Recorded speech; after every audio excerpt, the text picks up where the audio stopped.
પડે એને નમું હોમાં પડે એને પાડું મારે એકલા ઉપર નાખવાનો તો રીસાડા સવાય તો યાર નાખે છે તાણી નાકમાં નાસી જતો રે યાર હાજરી જ લેવાનો આ તો તમારે લાંબો તો નાખવા બદલે અમે ચો ના પાડી છે અમે અત્યારે જેટલું નાચવું હોય ને એટલું નાચી જ લ્યો પછી આ પોતવાળા અમારા હરીફા તમને નતા વાંધા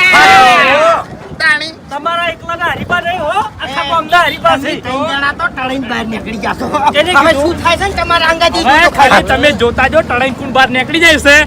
પછી ખબર પડશે તમને મોટા ઘોડું પટ્ટે પટ્ટે ખબર પડી જાય માથાડે